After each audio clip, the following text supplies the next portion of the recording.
All right, folks, it's Healthcare Unfiltered, and we've got a first timer. We have a first timer on Healthcare Unfiltered. Sandy, this means I have to send you the podcast T-shirt, which I Oh, am yes. now. And that's that's the highlight of coming on the show. Dr. Sandy Scheinbaum is joining the Healthcare Unfiltered today. Welcome to the show. Thank you. It's a pleasure to be here. I titled this episode as What is Functional Medicine? But before we do that, I want to get to know a little bit about you and get listeners and viewers just to know who you are and what you did career-wise until you got where you are right now. Sure. Well, I started way, way back in the late 60s in education. I was in elementary ed, and then I got a master's in learning disabilities. I spent about 5 years as a classroom teacher, and then I taught at National Louis University, which was to prepare people to teach in special education. And I was always interested at that time in what didn't have that name yet of mind body medicine. I was doing workshops, stress management for teachers, for parents, and was finding that sometimes even like simple breathing techniques or way of letting go of the stress that they were experiencing through some mind body practices, use of imagery, for example, was remarkably effective. But there wasn't a lot of data at the time, and this was pretty new in the field. But I was interested again in this mind body connection. So I got a doctorate in clinical psychology, and I spent almost about 35 years or so as a psychologist focusing on health, physical health. And again, being aware of this connection, you can change your thoughts, you can, through changing your thought patterns, change your emotions, as well as change your physiology. And so I was working with people who had often a diagnosis of that was a physical condition. They had a migraine headache, for example, IBS. And I was using these mind body strategies, specifically biofeedback. I did a controlled study on use of neurofeedback for kids with ADD, because with my background in education, I was doing a lot of testing of kids and adults who suspected they had ADD.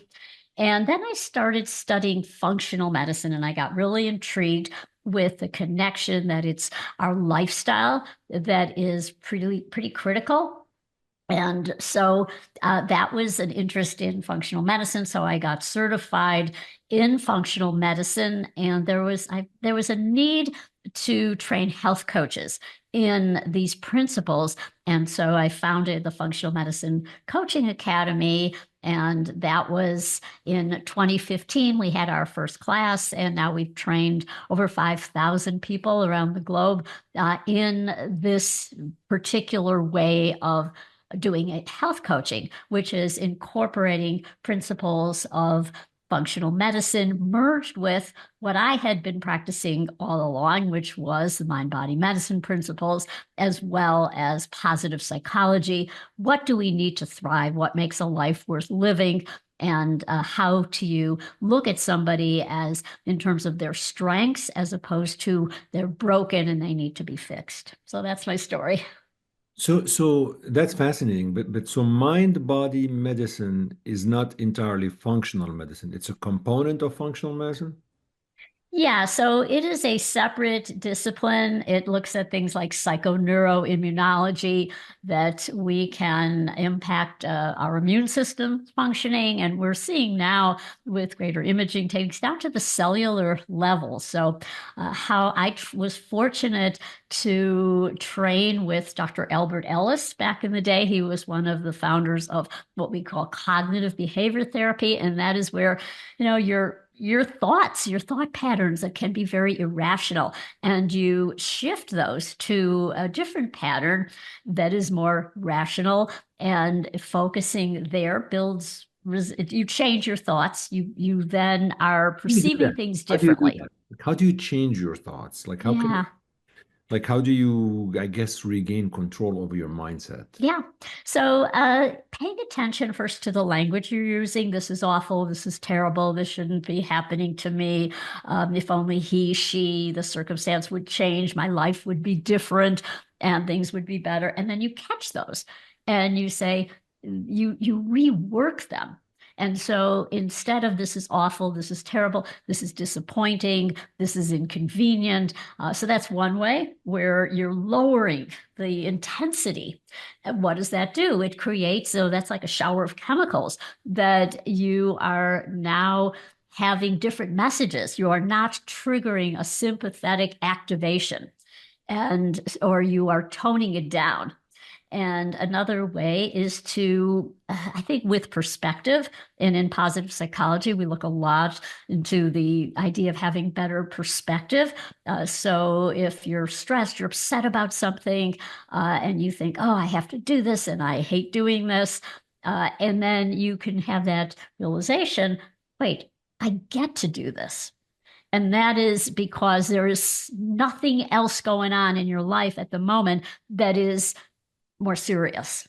And if it was something very serious, you wouldn't be upset about typically what is very trivial. So it is something inconvenience, it's a nuisance, disappointing, and we can cope with those kinds of situations. But when we are quick to elevate it to it's horrible or, oh, I have so much to get done and I'll never get it done in time, we tend to, there are these irrational beliefs. These are often all or nothing beliefs. This is horrible. I'm a horrible person. I can never do anything right. Everything in my childhood was bad. And what I would do, and I would say, we would pick that apart like you're a witness on a witness stand. And well, everything, that means 100% of the time. That means every moment was bad. And then they'll say, well, no, I had friends. I used to like to play sport and I was having fun during that. Okay, so then that statement you made is not correct. We need to revise it. And then that is a way of starting to adjust your way of thinking. And the cool thing is the more you practice it, the more automatic it becomes. But you're not just focusing on your thought. Mind body medicine, it's really becoming aware of like starting with the breath. Are you holding your breath? Are you breathing too shallowly? Are you breathing too quickly? Are you a chest breather? I would have biofeedback and I had these respiration belts and one across somebody's chest and one across their belly. And they would see on the computer screen where the breath was coming from and they could see the pattern, how fast, how slow. And then in real time, they were able to change that. And then when you pair it with some awareness of, I'm not totally tensing my muscles, there's progressive muscle relaxation, there's use of imagery where you have a different picture, you picture the outcome you want. They use that a lot in sports where somebody, walking up to bat or walking to the swimming pool to do their about to dive into the water, for example. They picture themselves like sailing through it, have this image that's really powerful. So people will develop their own images and certainly in cancer, that's been used a lot. People imagine Pac-Man, gobbling up the cancer cells. And so the mind is super powerful, and we're learning more and more just how powerful it can be. You mentioned earlier that there's some like imaging techniques and things like that that have shown the ability of the mind to impact physical symptoms. So, were there studies, for example, where you're able, like using the differences in words and language, that might actually make some changes on imaging of the brain and things of that nature? Yeah, I think they have I don't know the exact references for that, but I know that they have looked at that. They've also looked at the impact of, for example, when you have a fear response and what that does, but also they've looked into the muscle. There was a study, uh, they were looking at people who were bedridden in the hospital and they weren't able to exercise, but they did an exercise where they asked them to imagine working out, imagine moving those muscles, and they actually were seeing changes in the muscles. So, um, yeah, So you had this mind body medicine type of thing, and then functional medicine is a broader thing. I want to make sure yes. listeners understand. So in addition to mind body techniques, what are the other elements that are added through the grandiose picture of functional medicine? Yeah. Functional medicine is really more of it's a way of thinking as opposed to a way of practicing. It's the medicine of why. Why is this particular individual experiencing these symptoms at this particular time? And it is evidence-based and it's personalized. It's not a one-size-fits-all approach, and it is based on systems biology, going back and looking at the interconnections between our organ systems. So, for example, somebody come in and they're depressed. Okay, one symptom, but it could have multiple causes. Perhaps it's connected with gut health, connected with some nutritional deficiencies. So another example would be if somebody goes to a dermatologist, they have a rash, they get a cream. Okay, that is looking at, we're going to treat the symptom. Functional medicine doctor would say, why? Why does this person have this rash? And what is going on systemically? They would dig into their gut health. They would look at, where it could be something related to the health of the gut, the microbiome. It may be that there is an issue. They do some sensitivity testing to food. Maybe they have an issue with gluten and it's being expressed that way. Maybe it be mold, and then that is something being expressed as a result of that. So it's looking under the hood. There's a cartoon that I love that really encapsulates this, and it shows a picture of like a kitchen, and the floor is it's flooded. There's water all over. And there's a group of people who are in the corner looking down at the floor, trying to mop up all the water, but they're not looking up. And the faucets are on full force in the sink. So the water has filled the sink and is overflowing. What functional medicine practitioners do is they look at the sink and they see what can we do to turn off the faucet. Typically, it's inflammation, oxidative stress, immune dysregulation. And the answers are often remarkably simple. It is going to the real basics. What's somebody eating? How are they moving during the day? Are they getting adequate sleep? What's their stress levels? What's the quality of their relationships? And you start there. And often there are specialized tests digging deeper into what might be going on. But often the way that you address the concerns is through these simple lifestyle factors, getting out in nature, getting sunlight, taking a walk, having joyous experiences with loved ones. And that's what health coaches do. So we train our health coaches to address those critical lifestyle factors.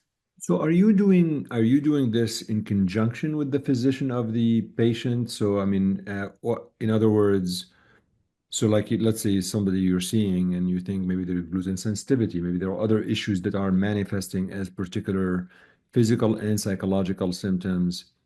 Is this, are you doing this as a medical team by picking up the phone, talking to the primary doctor or the allergist? Like how is there a quarterback of the team? Like how does this actually work? And maybe related to that, do patients call you, or people, maybe they're not patients, like they're not sick right now, do they just reach out to you and consult with you, or do you get a lot of folks from other physicians picking up the phone and say, hey, Sandy, would you mind seeing this patient or something like that? How does this actually work? The flow. Yeah. Yeah. So when, first of all, I am not currently practicing. I founded the FMCA, Functional Medicine Coaching Academy. So I run the school, and my mission is to spread awareness about the power of health coaching, and specifically with a functional medicine orientation. So those health coaches are not practicing medicine. Now, we do have many medical doctors who train to be health coaches, and we have many medical doctors training to be functional medicine physicians. So keeping that in mind, going back into when I was practicing as a health psychologist, It was often I would get a lot of referrals from the primary care doctors in the area, a lot of GI doctors, a lot of neurologists. I had some neurologists who were sending all their migraine patients to me. I did a lot of work with kids because of my educational background, and I was seeing all these kids for biofeedback for migraine headaches. And it was consulting with the physician. They would develop the treatment plan. Often medication was involved, and they would say, "Oh, let's try biofeedback, stress management. I think that would really help you." And that's where I would get these referrals.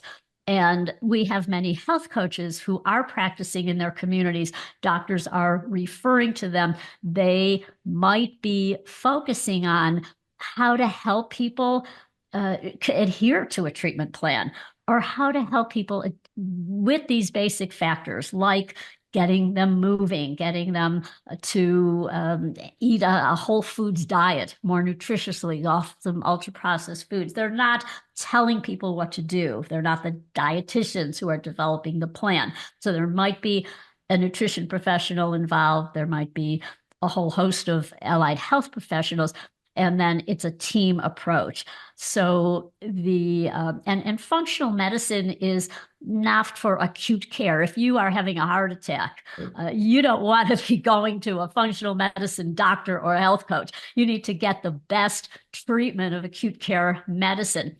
But what happens when you're discharged from the hospital? That's where, so you don't land back there again, needing another intervention. That's where being able to look under the hood to see, is this person highly stressed? Are they eating a very inflammatory diet? Are they not moving? What's the quality of their relationships? How's their sleep? And that's where functional medicine comes in, particularly of somebody who is a health coach, and they work directly with those primary care or specialty physicians. Sandy, are you seeing like a particular segment of the either people or patients that you're seeing more of these folks needing this? In other words, are more cancer patients seeking your help and the help of the organization versus none? Is it more, I don't know, folks who have high wealth individuals who have so much stress and running big companies? Like what can you can you segment and say these seems to me, I've noticed that these are the folks who are needing our help the most? Yes, so certainly cancer patients.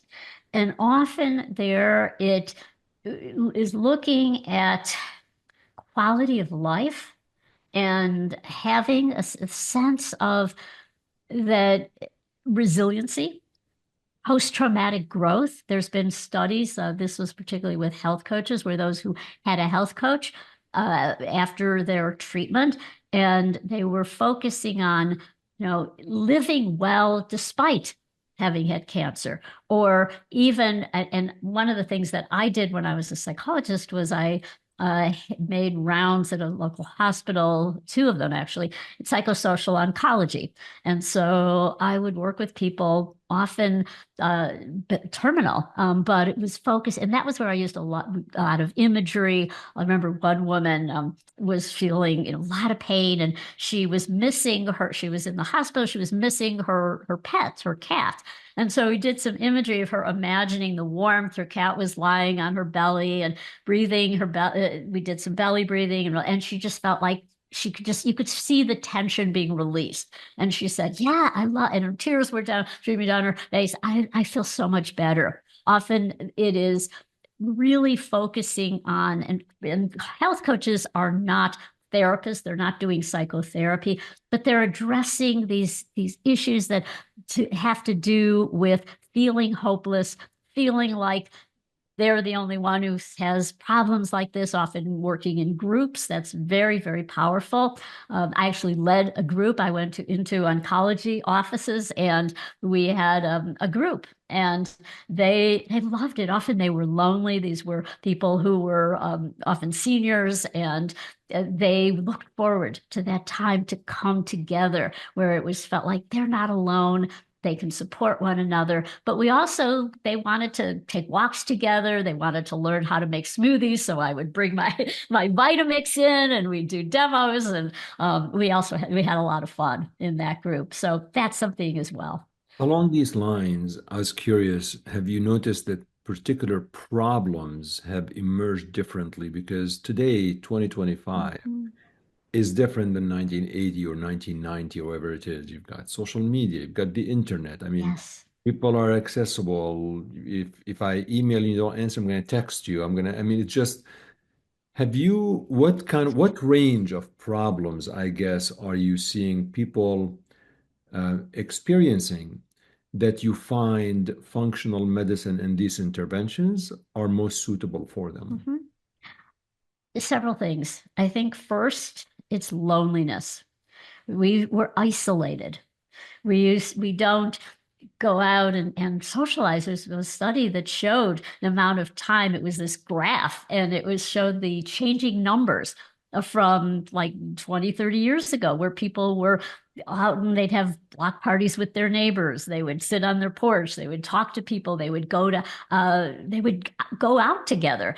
And now we are talking online. I'm in a book club, and we used to meet in person before the pandemic in each other's homes and share lunch, and it was wonderful. And there are many people in that group they're resident, they don't want to do it anymore. They're so used to being home and just getting on Zoom, which can be very powerful.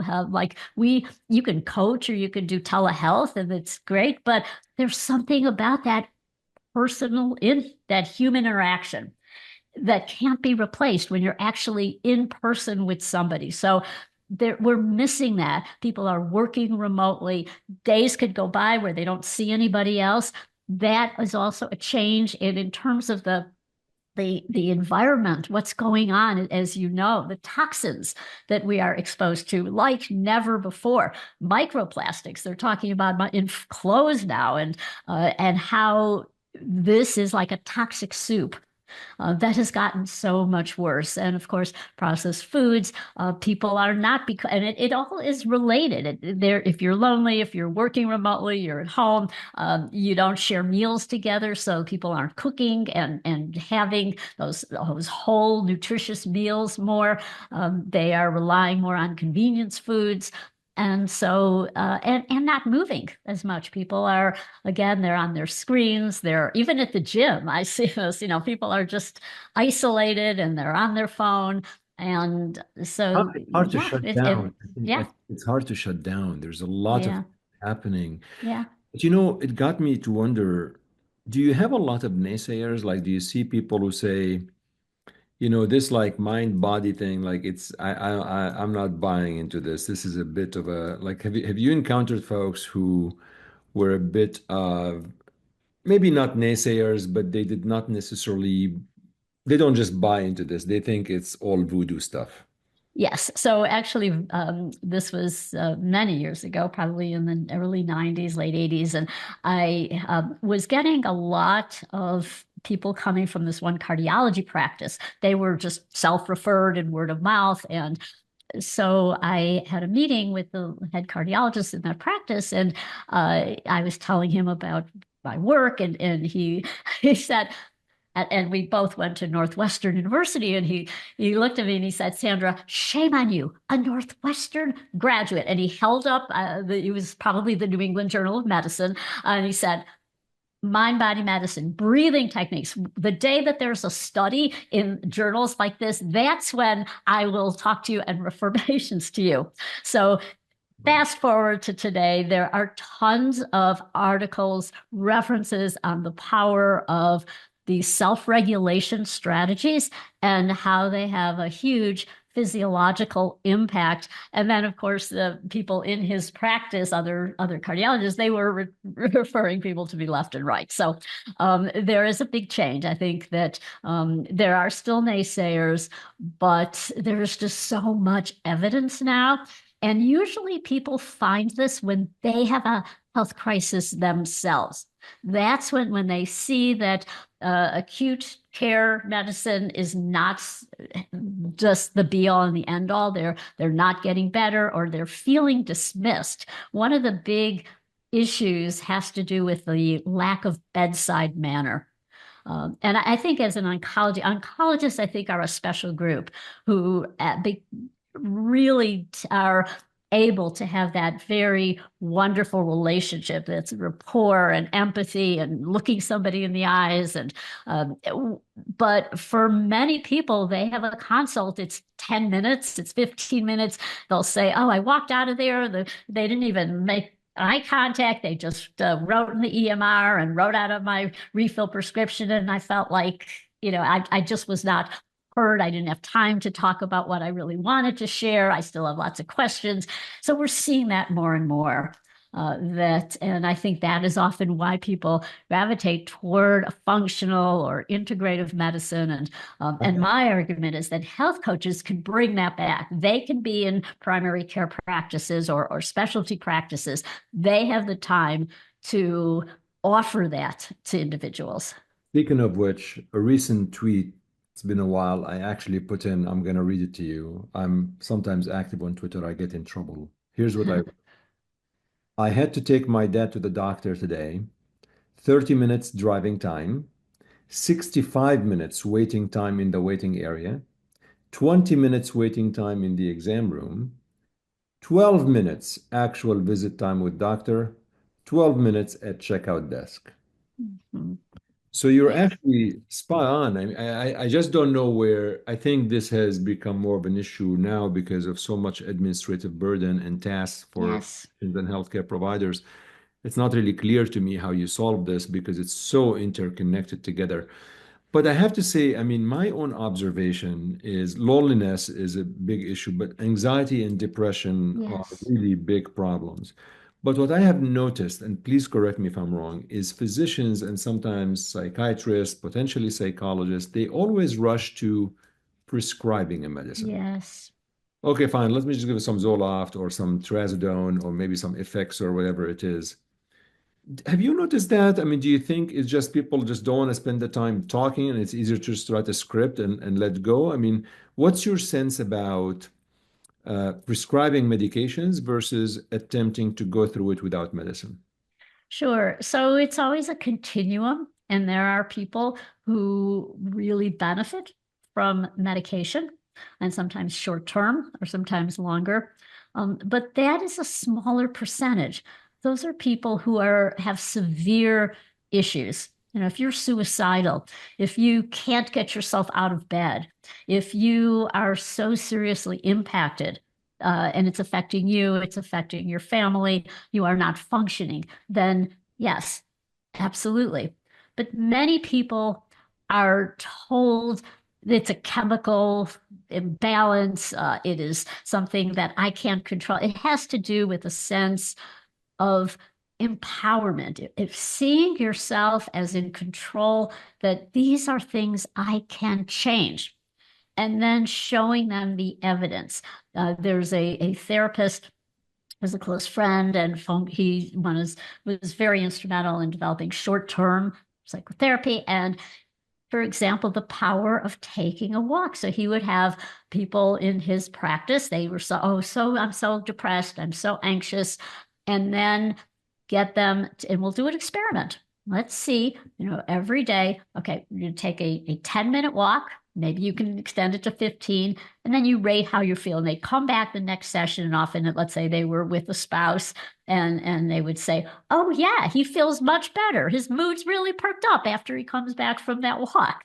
And so having those markers, being able to track progress is really critical, because sometimes you don't see it yourself, but having others reflect, and then you look at, yes, I was sad, I was anxious, I was all tense, and then I went for a walk. I went outside, especially Barbara Fredrickson, who's a notable positive psychologist, talks about prioritizing positivity. And how do you do that? You pencil it into your calendar. So every, I know that, let's say, taking a walk outside always leaves me feeling better. And so you put that into your calendar. It makes, because if you don't program it in, or you associate you need an activity. Like I know every time I take ballet, every time I come out of a ballet class, for me, that is like meditation. And it is a place where I am completely at ease and relaxed. And so I will schedule those activities. And I think for many people, it's just finding that. And Fine. often, yeah, it is engaged. So what happens, you're in a flow state during those times. And it's really critical. Playing the piano, for example, for some people, getting together and playing pickleball. And so having those programmed in, so those activities that are associated with positivity, because you can't just think yourself positive. In other words, you need to have some way that you can some structure to it. So every time I feel this, I'm going to do this activity, and then combine that with, as you're walking, you take some cleansing breaths. You maybe have some images of, and I thought often people are very creative. They had a problem. I see this all the time when in writing, like I'm stuck at something, I'm trying to figure it out. You take a walk, and all of a sudden, well, the answer comes to you when you're least expecting, because you're in that parasympathetic state. And so those are some of the things that I think we can do that we don't pay attention to enough. It's amazing, like finding that ballet thing that works for you. It could be reading a book, it could be taking a Yes. walk. I just that though maybe as we finish the conversation, just a couple of things. I mean, I just feel there are certain elements out of our control, and how do you adjust for that? I mean, as an example, the world around us is very fast, and sometimes it demands this, like the culture. I mean, Mhm. sometimes if somebody sends me an email and I don't respond within like 2 hours, it's like, I feel if I respond hour number three, I have to say apologies for my tardy response. Yes. Only Yes. freaking 3 hours. Yeah. But that's like, I think we're like wired like this right now. It adds so much complexity and stress on us. And we have this feeling that if you don't do that, right, you're gonna fall behind career-wise. Yeah. There's this Yeah. other person, your coworker, who's more responsive, more on the ball, Hmm. and suddenly he Yeah. gets the promotion, you don't get the promotion. Yeah. These elements are, they're exterior factors, I call them. They're not really inside, but they influence how we are. Do you get a lot of these, and how much really can you change in that? Because you're not going to call the CEO of the company and say, "Hey, dude, I mean, it's okay if they wait on the email." Like this is, but I'm assuming it's an issue that you face. It has to do with having perspective and asking yourself, or saying to yourself, so what if? You imagine the worst thing happening. So what if so because we tend to be, I have to answer this email now. I have to. And it would be, what if if I don't, it's like do or die. And the body interprets that as do or die. It doesn't distinguish. It's not that we're evaluating. It thinks you are being chased by a wild animal and it's life or death. But in reality, you go back in your thinking, and this is where that cognitive behavioral work comes in, where you saying, you really break it down. So what if? Because we're thinking, what if this is unacceptable? I have to. Have to means do or die. Well, you change it to I would prefer. It's desirable to be responsive to people. They're expected of me. What if? So what if I delay in responding to the email? What's the worst thing that could happen? Okay. And you keep going from there. Well, I'll get fired. Okay, what if that happens? Imagine yourself dealing with it. Well, we know many people go on to doing something else that's even better. So you take it to the edge, and then you start to see that it is not life or death. And the reality is that most of the things are people don't care because they have the same issues themselves. It's our perception that we have to do it and will be judged negatively. So and just before we came on for this podcast, so I had written the time as 11, thinking, well, you meant 11 Central. I put it in my calendar at 11, not realizing I was putting it in as Arizona time, and therefore you happen to see the email. Wait a minute. Oh no, I have to be on podcast right now, rushing to it. And so the reaction is would be a stress response. Uh-oh, I made a mistake. I did something wrong. What's he going to think of me? I'm not responsible, all that. The reality is it works out. In other words, it's not life or death. And so thinking it from that perspective is really critical, because then if we do that, we're not in sympathetic arousal Yeah. all day long. Well, this is amazing and fascinating. I feel like I'm going to be your first patient. Well, not your first. I'm gonna sign up.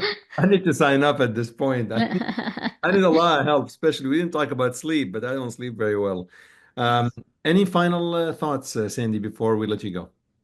Well, we've been talking so much about mind body, and what I've always said is what's real in the mind is real in the body. In other words, this is what we have control over. We have control over our thoughts. We can catch them.